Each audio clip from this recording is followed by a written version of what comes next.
3 sampai 4 bulan lah gue jalanin itu. Ternyata gue lihat trafficnya agak kurang peminatnya di pasar gue gitu. Dengan modal yang sangat minim sih sebenarnya. Itu SPP kuliah gue lah. Itu udah semester akhir sih sebenarnya, semester 7 lah. Nah, emang sih banyak yang ngomong kalau sepatu second itu sepatu bekas gitu, nggak layak dijual dan nggak layak dipakai gitu loh.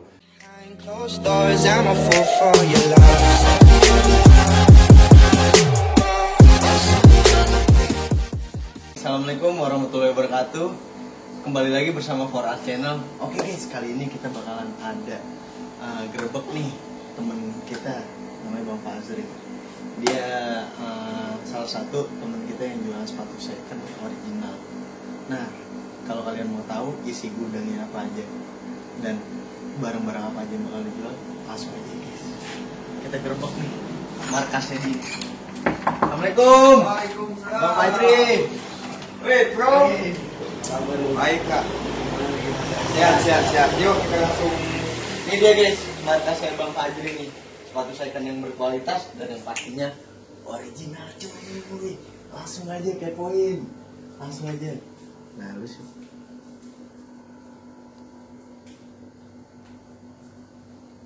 Pokoknya sepatu second-secondnya keren-keren dah pokoknya cuy. Dan dijamin keasliannya 100% original ya Bang Fazri ya. Siap. Pasti. Nih, kita di sini nih buat main ke gudangnya dia. Gila nggak cuy?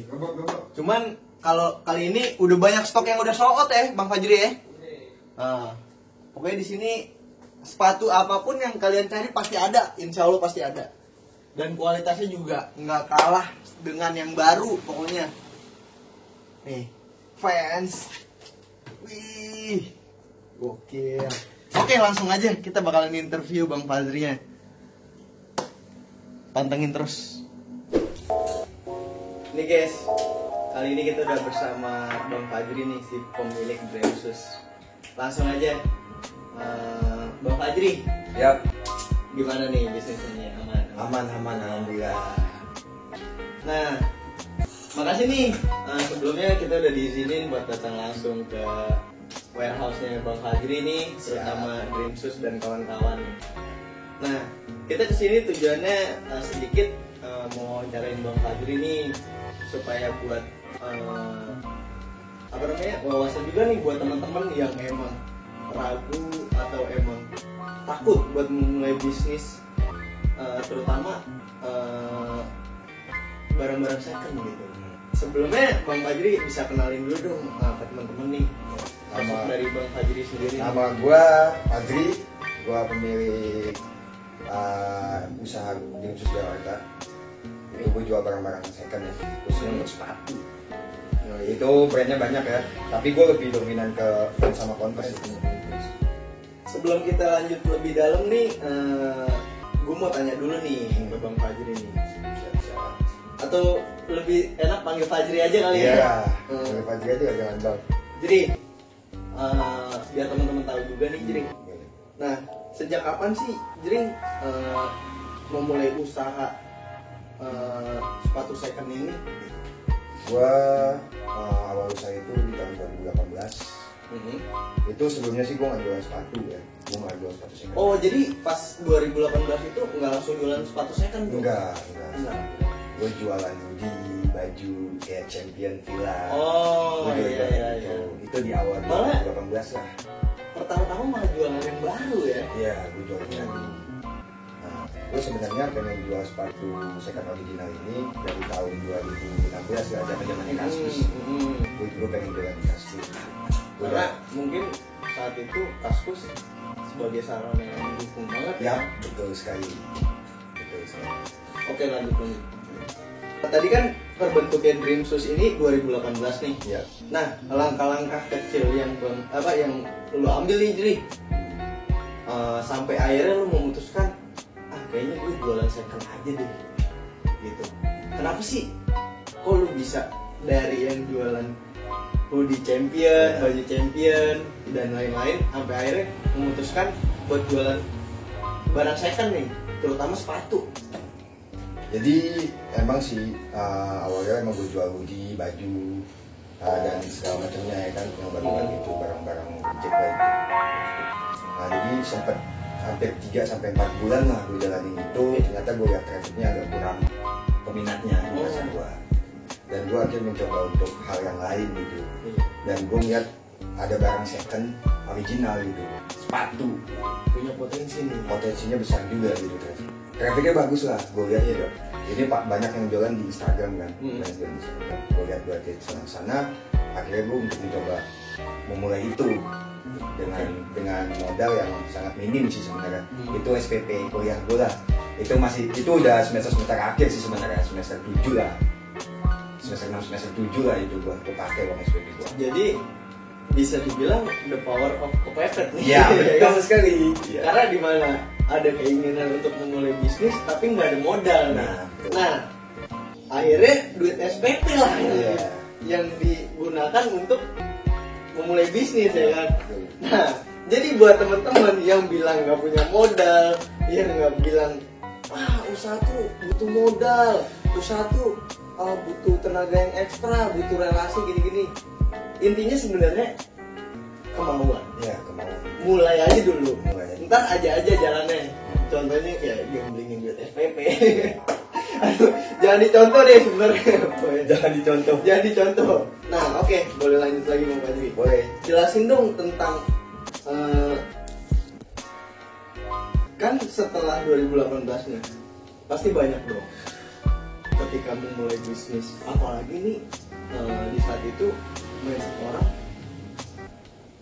sepatu second atau barang second itu dipandang sebelah mata gitu. Nah, gimana caranya lu Jri sebagai pelaku usaha melihat sisi positif kalau ini adalah sepatu? Kalau gue sih emang sih banyak yang ngomong kalau sepatu second itu sepatu bekas gitu, nggak layak dijual dan nggak layak dipakai gitu loh. Besar kemungkinan seperti itulah. Tapi setelah gue ubah mindset mereka, ubah sudut pandang mereka, ketika gue jual sepatu second ini, ternyata ini ada daya jual tinggi, ada daya jualnya dan bisa layak pakai dan layak jual gitu. Yang gue kasih juga sepatu-sepatu yang 90% lah kualitasnya gitu, bukan sepatu yang udah bolong gitu yang parah, enggak. Iya, gue cuma nunjukin ini loh sepatu second, ternyata ada yang 30%. Ibaratnya second but like new. Nah, second but like new. Bukan like new ya, bukan like new. Kebanyakan orang oh like new ini baru, second tapi but like new, kayak baru gitu. Ya. Mungkin sebelumnya si pemiliknya ini cuma pakai beberapa kali dan lu menemukan harta karun itu, ya kan. Nah, di sini perlu digarisbawahi bahwa nggak semua sepatu yang second itu kondisinya hancur-hancuran. Tinggal kalian sebagai pembeli pintar-pintar lagi nih memilah gitu, ya kan. Balik lagi ada harga, ada kualitas. Nah itu. Jadi selanjutnya ada lagi nih yang mau gue tanya Jri yang boleh boleh. Nah terhitung udah jalan 2 tahun kan nih. Nah dari 2 tahun yang lo jalanin itu pasti ada yang namanya ups and down dong kalau di bisnis. Nah gue lebih ke nanya apa aja sih kendala yang lo alamin secara jualan second ini. Nggak gampang menurut gue, dimana lo menjual sesuatu itu berdasarkan kualitas gitu. Pasti kan ada problem-problem tersendiri gitu. Nah, lu boleh jelasin nggak sih ke teman-teman apa aja sih kendala yang lu alami selama lu ngebangun si Dream Shoes ini? Jadi pertama kali gue jualan sepatu second itu dimulai dari 25 pasang, ini umumnya aja ya. Enggak sih. Dimulai dari 25 pasang. Gue itu ngambil sama orang Indonesia juga. Gue ngambil 25 pasang. Itu pakai uang SPP gua, itu nominalnya 5 juta lah, kurang lebih lah waktu itu. Nah, ketika gue ngeliat sepatu yang dikasih dari dia, jadi nggak semuanya 25 pasang itu kondisinya 90% yo. Nggak semuanya bagus tuh. Nggak semuanya bagus. Aduh. Jadi gimana caranya gue balance saja gitu. Yang penting gue bisa balik modal dan gue bisa puterin uang itu lagi gitu. Ya kemungkinan dari 25 pasang itu yang bagus itu cuma 10 pasang gitu. Itu bisa dijual harga yang lebih tinggi dan profit yang lebih lumayan gitu. Dan bisa balik modal. Sisa 15 pasang itu ya kemungkinan ya udah gue jual dengan harga murah gitu, dengan kualitas yang sesuai gitu. Jadi kasarannya lo dengan 10 pasang ini gimana caranya karena 10 pasang ini yang bagus, ya lu manfaatkan supaya balik modal. Ya betul. Sedangkan yang 15-nya ini nggak bagus-bagus amat. Ya. Nah itulah, jadi buat temen-temen jangan ngira jualan second itu enak, jangan ngira jualan second itu duitnya gede. Tapi kalau kita telusuri lebih dalam, ya kan, jualan second nggak segampang yang kalian kira. Dari 25 pasangan itu 15 yang jelek, yang bagusnya 10. Mungkin yang bisa dibikin jadi cuan tuh ya yang 10-nya ini. Ya. Karena yang 15-nya bisa aja dijual modal atau rugi ya kan. Betul. Nah, jadi buat teman-teman balik lagi, sabar dan konsisten itu penting. Karena kemauan yang besar, Bro Fajri inilah dia mampu menerjang badai nih ya kan istilahnya. Oke, kita next question berikutnya. Gue ada beberapa pertanyaan lagi nih. Jadi pernah nggak ngalamin masa-masa sulit saat ngebangun bisnis, entah itu kayak ketipu lah, entah itu kayak barang gue dikata-katain sama pembeli, inilah itulah, pokoknya yang bikin lu down banget deh ngejalanin bisnis second ini. Boleh dikasih tau nggak ke teman-teman gimana cara lu bangkit dari masa-masa sulit itu gitu? Kalau soal untuk kerugian ya, hitungannya kerugian. Kalau untuk kerugian gue pernah itu mencapai hampir 40 juta ya. Itu ditipu sih. Ya, tau lah pedagang-pedagang gimana sih? Ya kan? Gede juga ya. ya. Ditipu sama supplier lah, ya kan? Ditipu. Tuh sepatu hilang, terus gue juga cuman punya modal yang minim gitu. Iya. Ya kan? Nah, selepas itu gue berpikir untuk kayak kalau misalkan gue udahin bisnis ini, sama aja gue mau buang-buang waktu. Kalau misalkan gue nggak lanjutin itu, sama aja gue mau buang waktu. Dan akhirnya gue mau go up lagi, gue mainin modal yang ada, dan ada teman gue nih, satu sosok teman gue yang mau bantu jadi go up. Dan dia menawari barang dia untuk di dropship ke gue. Akhirnya gue punya uang, dan alhamdulillah mencapai titik yang sama dengan yang sebelumnya gitu.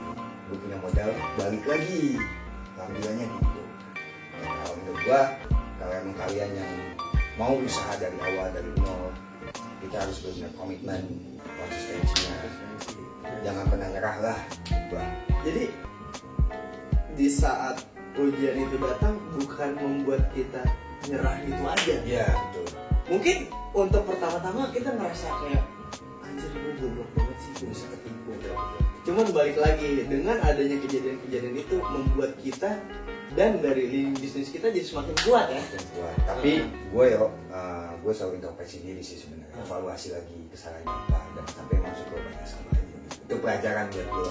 Di setiap bisnis pasti kayak gitu, gue pasti ada ketipu hampir miliaran, pasti gue masih beruntung lah. Itu hal yang lumrah ya. Hal yang biasa lah.